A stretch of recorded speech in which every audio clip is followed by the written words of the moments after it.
Good morning. I am Linda Collier, faculty member, director of Barstow Debate, and the secretary of the Barstow chapter of the Cum Laude Society. Please be seated. Our ceremony today includes recognition of current cum laude members as well as the induction of new senior and junior class initiates.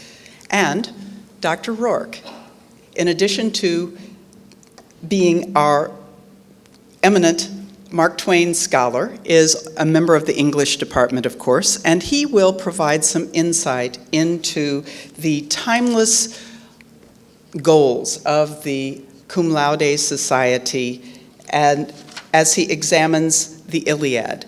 That is before he introduces our fabulous speaker, alumna Misbah Aslam. After we have closed with Standards High, cum laude members and their families will be invited to a reception in the library meeting room.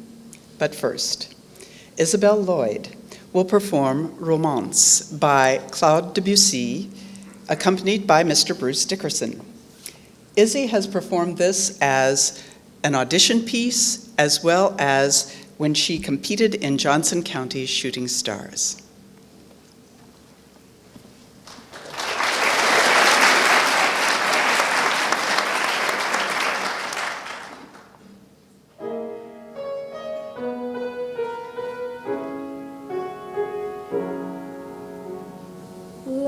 Vapore soffrate,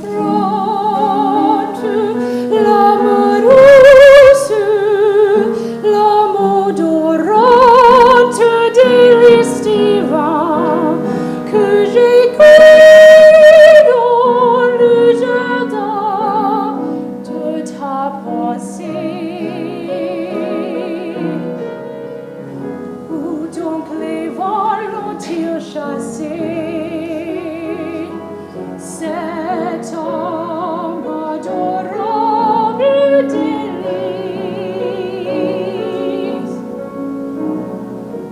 n'est-il plus un parfum qui reste de la suavité céleste des jours où tu m'enveloppais sur nos tourelles, fête d'espoir, tambour fidèle, de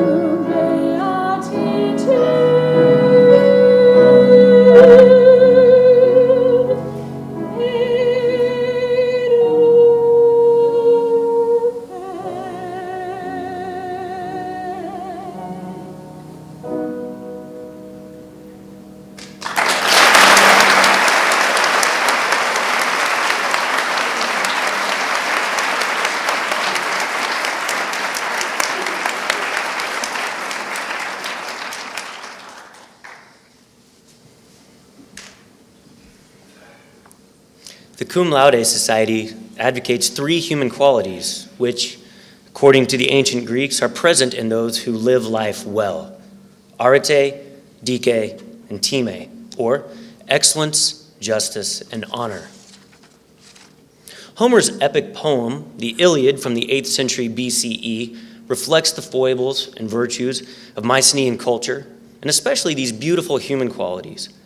The poet of the Iliad narrates events during the Trojan War and its heroes' actions, but the lesson for the audience is not necessarily to crave war or bloodshed.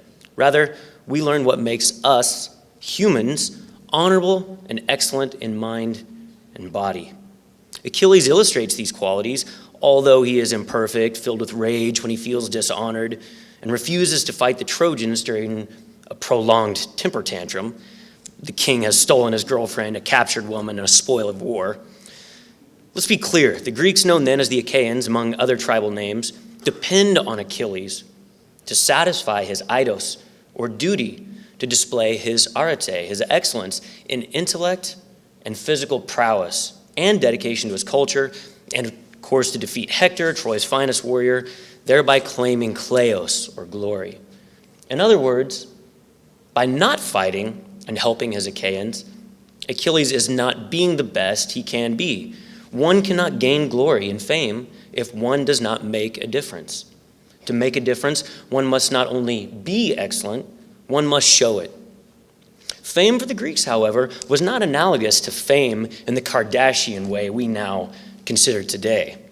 Achilles and Odysseus and others had to act, to earn glory by being ethical, physical, and intellectual examples. Eventually, Achilles does fight, and he does defeat Hector, and because of Achilles, the Greeks defeat Troy. And yet Achilles realizes that spoils of war, earthly treasure, and even kleos only matter if one lives and lives well.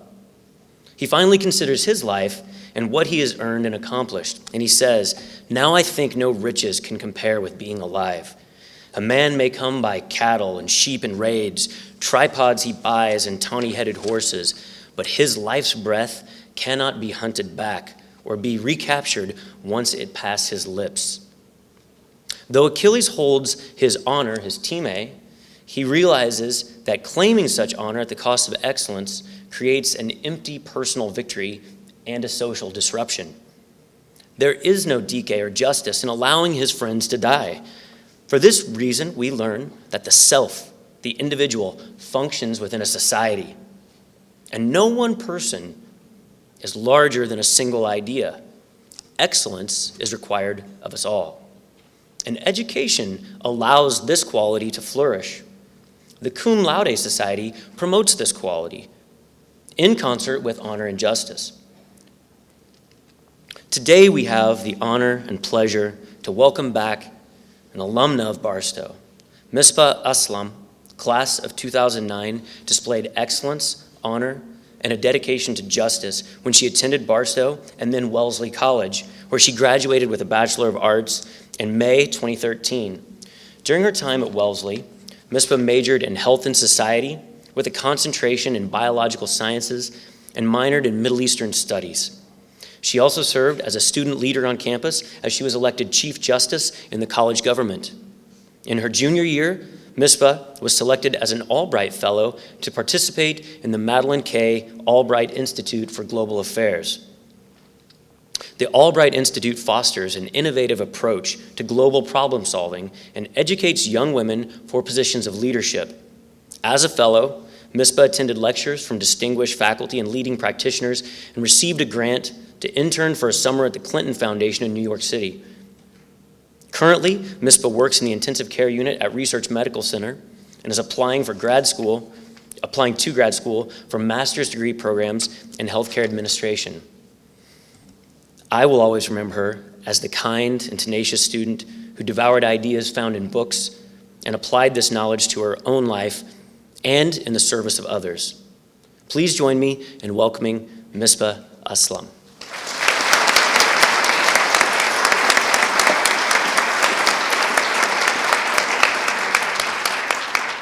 Thank you, Dr. Rourke. Good morning. I want to start by thanking Dr. Rourke, Ms. Collier, Dr. Kramer, Mr. Luce, and Mr. Frank, the Cum Laude Committee, for inviting me to be a part of this ceremony today. It is truly an honor to be here addressing all of you, as I still recall sitting at my own Cum Laude induction ceremony just 6 years ago, although the seats weren't nearly as comfy back then.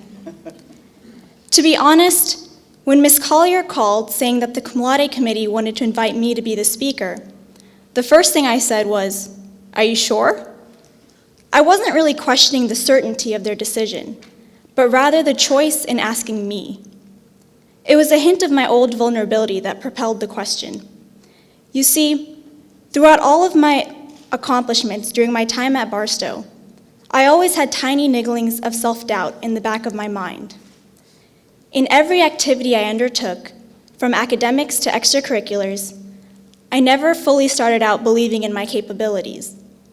With 2 elder sisters' excellent academic records preceding me, I worked hard to make sure I did well in my classes.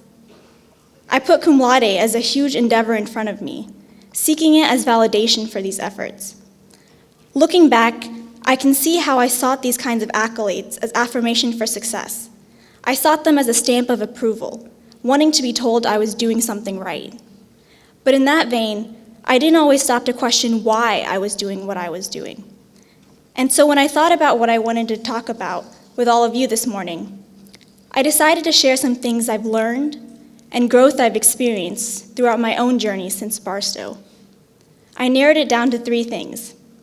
The first is to make sure you define what your internally directed goals are, and don't just do what you should do or feel you're expected to do. The second is related. In order to achieve your goals and act on your passion, you need to believe in yourself and your abilities. And third, true success does not come from chasing grades or other accolades, but from discovering and pursuing your passions. In the past 5 years since graduating from Barstow, I feel like my eyes have been opened. Don't get me wrong, I wholeheartedly loved my experience here, and have often returned to work in the summer or to visit with teachers. But Barstow was safe. It was comforting to have grown up with my classmates, to know that my teachers were always there for me without my needing to ask, and to understand what was expected of me. With that kind of a safety net, I never truly had to take many risks. In a way, it was easy for me to thrive in an environment such as I had at Barstow. So in college, I expected to emulate all of the success I had achieved in high school. I didn't stop to consider why it mattered to me. It was simply what I thought I should do. But as psychologist Meg Jay writes in her book, The Defining Decade, shoulds can masquerade as high standards or lofty goals, but they are not the same.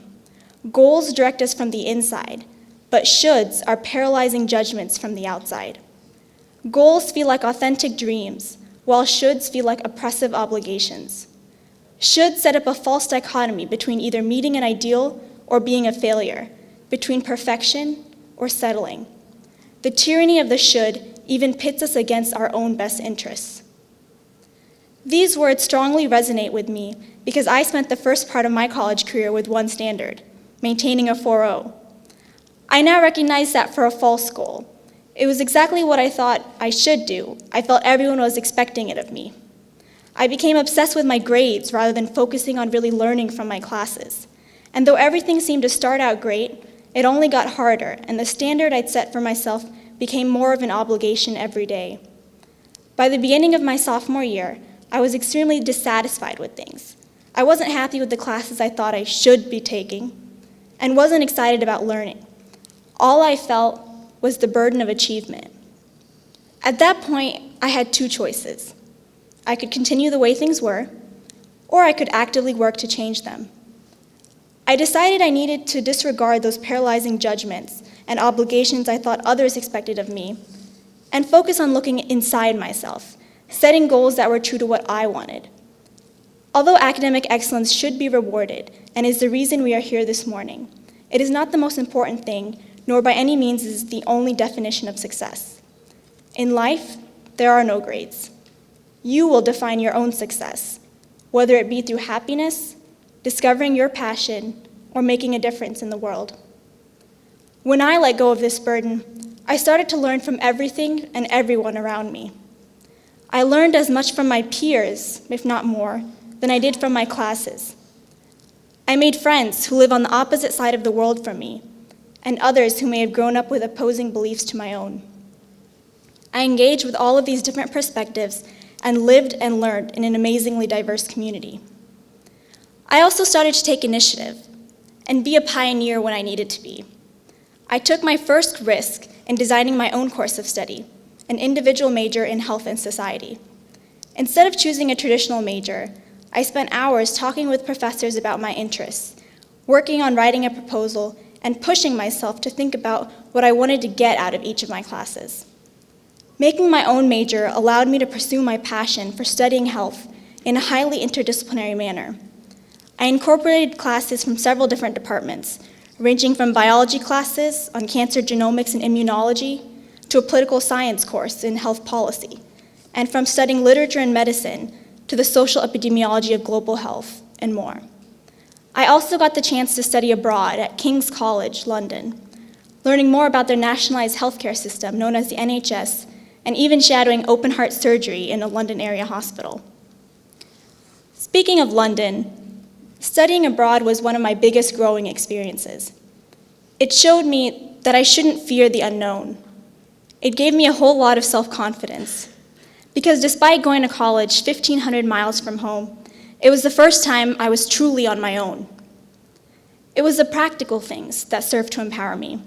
Navigating my commute to campus, across London Bridge and through the busy tube, having to buy groceries and cook for myself, and most of all, planning trips and traveling from one city to the next throughout Western Europe.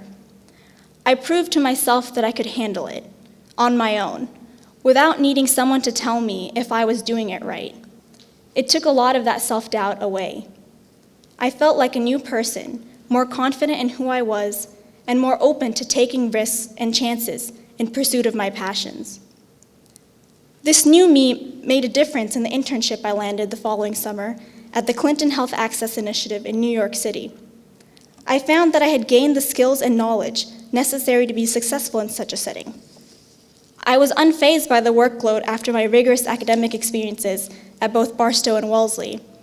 But more importantly, I was never afraid to express my opinions, whether it was to a fellow intern or to my supervisor. And even better than all that, I got to meet President Clinton. Beyond that, having more confidence made a difference in how I saw myself. I was no longer willing to avoid pursuing something for the fear of failure. I realized that playing it safe wouldn't make me happy, because I'd always regret it and wonder what might have happened if I tried. With this new mindset, I took another huge risk for me. Despite being an inherently shy person, I decided to run for college government. Putting myself out there for a campaign by participating in debates and speaking at club meetings and events to tell other students why they should vote for me seemed way out of my comfort zone. It scared me a lot more than the daunting task of actually executing the duties of the position. But the position of Chief Justice was important to me because of the way I felt about the honor code at Wellesley. It brought our community together around a shared commitment to the values of honesty, integrity, and respect. It was a statement of what we stood for and what we expected, and was a special part of our campus culture that allowed us to have a sense of trust and security. It gave us a lot of perks, too, like self-scheduled exams and not having to lock your door. It reminded me of the kind of community I'd known here at Barstow, and emulates a lot of the character traits recognized by Cum Laude. When I stopped worrying about external perceptions and looking for validation, and started following my passions and challenging my thinking, I felt empowered to take novel courses of action. Looking back, there wasn't just one transformative moment, but rather a handful of collective experiences that served to empower me. It was the amazing people I've met who are passionate, intellectual, intelligent, and fun who inspired me. It was a foundation such as I had at Barstow that helped me. It was taking chances, knowing that sometimes you fail, but other times you will succeed.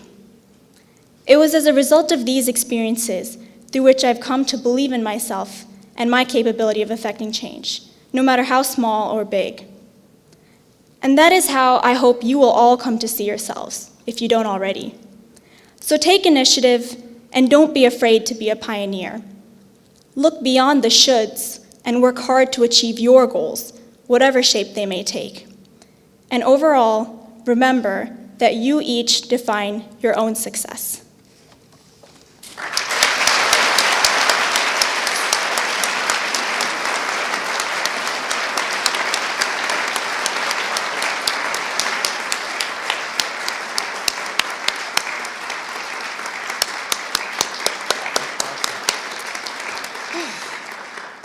Thank you, Misbah. You make us proud and mindful of the opportunities here and elsewhere to be meaningful learners in our lives. Now, the seniors in course, Lissa Leibson, Ikraz Nanji, Camille O'Leary, Madeline Tadros, and Yuting Summer Yue will explain the national organization, its history, and the history of our Barstow chapter.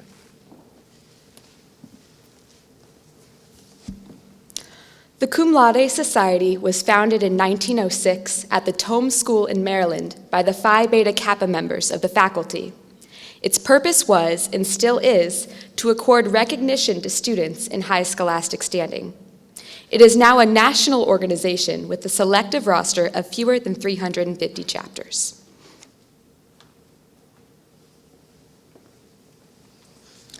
Having a chapter at Barstow reflects honor not just on the individual students, but on the school. Membership is an indicator of excellence in scholarship, recognition of curricular rigor, and actively encourages ethical leadership.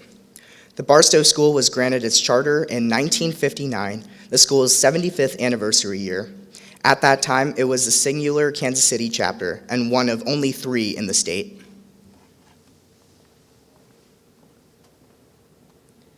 The object of the Cum Laude Society is, as it always has been, to recognize scholarship and to encourage and reward the student. The presence of a strong Cum Laude chapter at Barstow is an accomplishment that merits pride in our school. The original founding members of the Barstow chapter of Cum Laude were Catherine Lucas Alves, R. Harrison Field, Marvin H. Gates, Mary Roberts Histed, Miriam Babbitt Simpson, Nell Sneed, and Richard L. Sutton, Jr.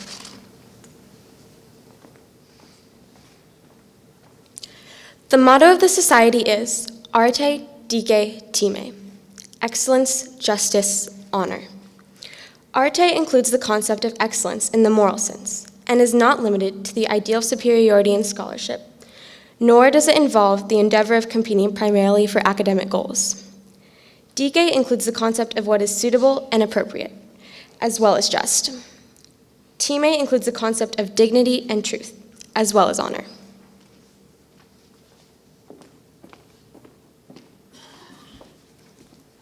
Students who have demonstrated the highest academic record, as well as good character, honor, and integrity in all aspects of their school life are candidates for election to cum laude.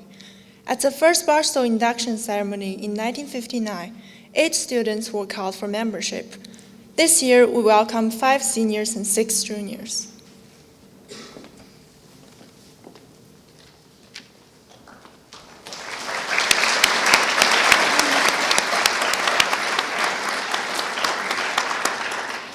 Cum laude elects not more than 1/5 of the senior class.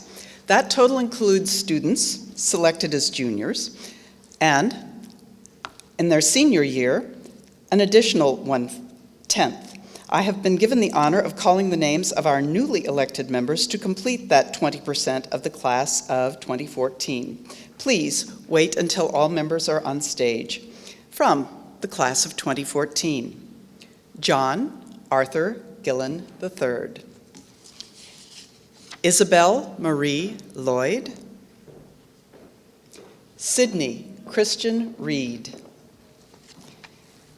Henry Trevor Henry Wright, and Jen Liu Yun.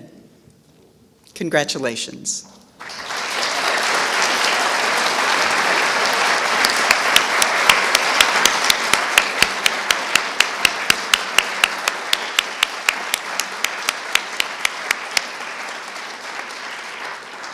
There is also a provision for early admission. The charter says that members of the junior class who have attended Barstow at least 2 semesters and who have done such outstanding work that election in their junior year is a suitable reward may be considered. We are allowed to consider 1/10 of the total number of the class, therefore 6 accomplished scholars were selected from this year's junior class. Please welcome members of the class of 2015. Eliana Alter Abbas, Pedro Campo de Castro, Sarah Marie Epston, Lauren Jean Fox, Rebecca Colleen Riley, and Paula Seago.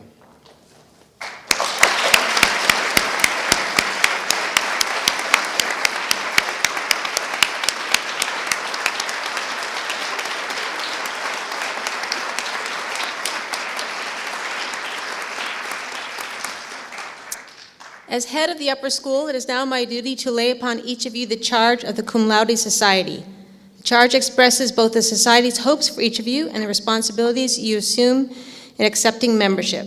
This is the charge of the Cum Laude Society. You have had an honorable record in your studies and good character during your school course, and in recognition of this, you have been elected to membership in the Cum Laude Society.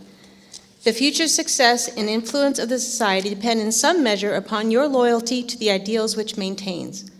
Be true to these ideals and to trust now shared with you. Nourish the love of sound learning and make wisdom and truth the guides of your life.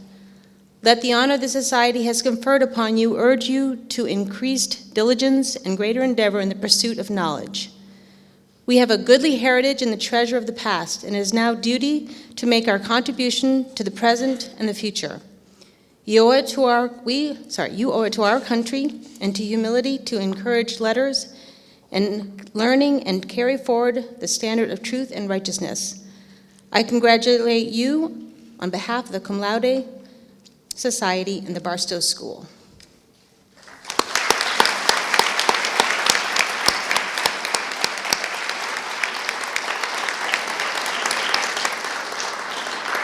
After we sing Standards High, Cum Laude members and their families are invited to adjourn to the reception in the library meeting room, where noon members will receive their pins and certificates.